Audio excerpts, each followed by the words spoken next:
મોટી મઉ તાલુકા પંચાયત બેઠક પર 50 વર્ષમાં નથી થયા તેવા વિકાસ કાર્યો ભાજપના બળવંતસિંહ જાડેજાએ 5 વર્ષમાં કર્યા છે। કોટડી મહાદેવપુરી ખાતે આયોજિત સભામાં ઉમેદવાર બળવંતસિંહ ટપુભા જાડેજાને જંગી લીડ અપાવવા માટે નિર્ધાર વ્યક્ત કરાયો। આજરોજ કોટડી મહાદેવપુરી ગામે તાલુકા અને જિલ્લા પંચાયतना ચૂંટણી પ્રચાર અર્થે આજે કોટડી મહાદેવપુરીમાં મેલડીમાના સાનિધ્યમાં જ્યારે આમ તો લગભગ 5-6 દિવસ થયા આપ પણ જોઈ રહ્યા છો કે ગઢસીસા જિલ્લા પંચાયત અને મોટી મઉ તાલુકા પંચાયત સીટ ઉપર અત્યારે જે ભારતીય જનતા પાર્ટીના કાર્યકરોમાં ઉત્સાહ છે અને વર્ષો પછી લગભગ 50 વર્ષ સુધી આ સીટ ઉપર કોંગ્રેસ રહી છે અને આગલા 5 વર્ષ મારા બા હતા તાલુકા પંચાયતમાં। એટલે આપણે 5 વર્ષની અંદર પ્રજાની વચ્ચે રહી અને કામો કર્યા છે, ન માત્ર વાતો। કારણ કે કોંગ્રેસની હંમેશા રાજનીતિ રહી છે કે માત્ર પ્રજાની વચ્ચે વાતો કરી અને 4-5 દિવસ પૂરતું વાતાવરણ ડહોળવાનું, ઝેરી વાતાવરણ પ્રચાર કરવાનું અને પછી 5 વર્ષ સુધી કોઈ દેખાતું નથી। એટલે અમારી ભારતીય જનતા પાર્ટીના હંમેશા સંસ્કાર રહ્યા છે। 365 દિવસ ભારતીય જનતા પાર્ટીનો કાર્યકર પ્રજાની વચ્ચે રહીને કામ કરતો હોય છે। ત્યારે મઉ મોટી તાલુકા પંચાયત સીટ ઉપર કાર્યકરો અને મતદારોમાં ભાજપ તરફી ખરેખર બહુમતી નીકળશે એ આપણે અહીંથી હું ચોક્કસ ખાતરી આપું છું। એનું કારણ છે કે આ કોટડી ગામની હું વાત કરું તો કોટડી ગામની અંદર વર્ષો સુધી એ ગામનો એક પ્રાણ પ્રશ્ન હતો જે પુલિયો, અને વરસાદ પડે એટલે ગામ સંપર્ક વિહોણું બની જાય। અમારા આ 5 વર્ષના કાર્યકાળ દરમિયાન 92 લાખના ખર્ચે અમે આ પુલિયાનું રકમ મંજૂર કરી ધારાસભ્યશ્રીએ અને એનું લોકાર્પણ કર્યું।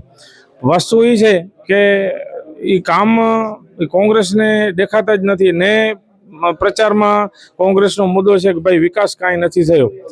અમે તો અત્યારે આ 5 વર્ષની અંદર હમણાં આવ્યા છીએ મોટી મઉ તાલુકા પંચાયત સીટ ઉપર। અહીંયા તો કોંગ્રેસે 50 વર્ષ સુધી રાજ કર્યું છે, માત્ર ને માત્ર પ્રજાને મૂર્ખ બનાવી અને એની પાસે મત લઈ જઈ અને 5 વર્ષ સુધી પછી કાંઈ એના કામ ન કરવા એ એમનો મુદ્દો રહ્યો છે।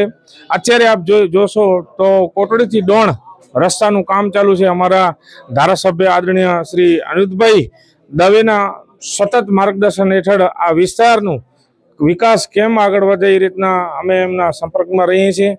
મોટી ઉંડોટમાં પણ આપણે અગાઉ મેં આપને વાત કરી હતી કે પુલિયાઓનો પણ ત્યાં પ્રાણ પ્રશ્ન હતો। અત્યારે 12 કરોડના ખર્ચે અનિરુદ્ધભાઈએ ત્યાં અમને મંજૂર કરી આપી છે રકમ।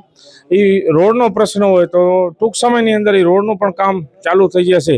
એટલે આ પ્રજાને પણ દેખાય છે કે હવે પ્રજા સમજી ગઈ છે, જાગી ગઈ છે અને વિકાસ અમારા વિકાસ પુરુષ આદરણીય વડાપ્રધાન નરેન્દ્રભાઈ મોદી સાહેબનું જે સપનું છે કે વિકસિત રાષ્ટ્ર, અને એમની અનેક યોજનાઓ છે ભાજપ સરકારની કે પ્રજાને કેમ સુવિધાથી આપણે એમને સુવિધા આપી શકીએ।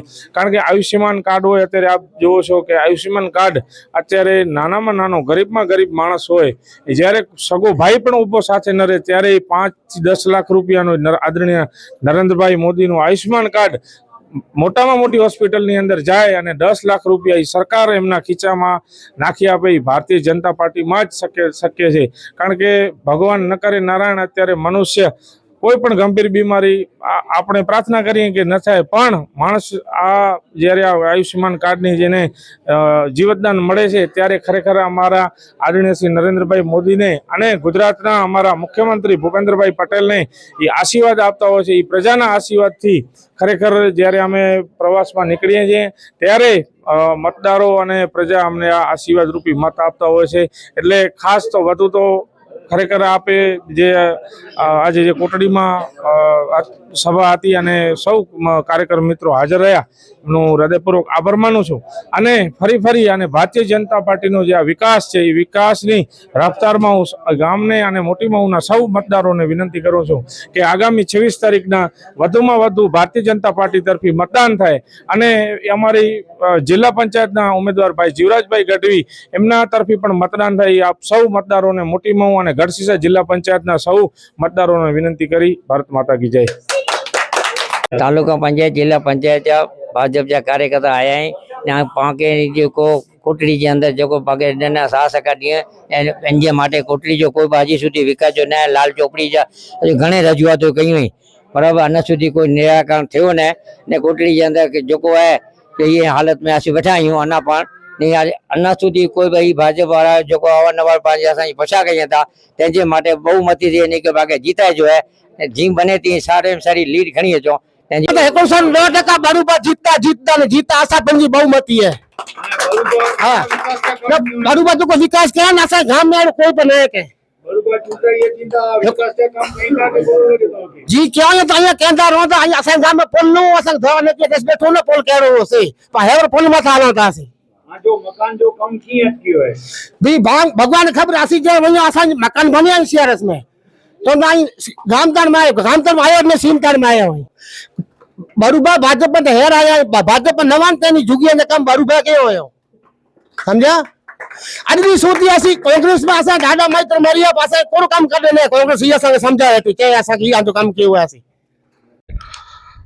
સ્થાનિક સ્વરાજની ચૂંટણીમાં જે માંડવી તાલુકાના મઉ મોટી સીટ જેમાં મકડા પોલડિયા કોટડી નાગરચા ઉણોટ નાની મોટી અને હમણાંથી નાની મઉ પણ સાથે આવી ગયું છે. અમારા ગામમાં આ વિસ્તારમાં યુવા નેતા જેને અમે ઉગતો સૂરજ કહી શકાય એવા બડુભા અહીંયાના સ્થાનિક કાર્યકર અને એક ખમીરવંતા જેણે યુવાનીમાં જોશ હોય એવી રીતે 5 વર્ષ બહુ જ સરસ કામ કર્યા છે અને દરેક સમાજને સાથે રાખીને એણે કામ કર્યા છે. 18 આલમના કોઈ પણ સમાજનું કાંઈ પણ હોય કાંઈ પણ કામ હોય તો એ અડધી રાતે પણ આવી અને કામ કરે છે. વિકાસના કામ જોવા જઈએ તો તમે પણ દરેક ગામમાં જોઈ શકો છો. રોડ રસ્તા પાણી ગટર વ્યવસ્થા જે પણ હમણાં તમે મકડા ગામનું જે તમે નિહાળ્યા હશો એમાં પણ આજે આવડા મોટા કામ બ્રિજ થઈ ગયા છે. તે એના સિવાય પણ દરેક ગામમાં રોડ રસ્તાનું પણ કામ બહુ જ સરસ કરેલું છે. દરેક જગ્યાએ સારામાં સારું વિકાસ કરેલું છે અને એના લીધે જ ભારતીય જનતા પાર્ટીને જેણે 20 સીટો હતી એમાંથી જો રિપીટ સીટ થઈ હોય તો જાડેજા બડુભાની થઈ છે. એટલે અમને ગૌરવ છે અને એકદમ જંગી બહુમતીથી બડુભા રિપીટ આવી વિજય થાય છે. અમારું ગામ રત્નાપર મઉ બરાબર રત્નાપરનો રહેવાસી હું. અમારે મઉ વિસ્તારમાં જ વાડી છે. અહીંયા આ મકડા રોડ ઉપર જ વાડી છે ને આ મકડાનો જે રોડ બન્યો છે ને વન વે એ સારો બન્યો એમ. આ રોડ તો જે આમ તો ઘણા વર્ષ નથી થયા બહુ સારો થયો એમ. પહેલાં સિંગલ પટ્ટી હતી હવે વન વે થઈ ગયો અને આગળ પુલે બન્યો મકડાની બાજુમાં એ સારો છે. પુલ મોટો હોય હેવી બનાવી નાખ્યો એમ જે હાઈવે રોડ હોય ને એના વાળી જેમ. એટલે એમાં આમાં આ રોડ ઉપર બહુ પૂરો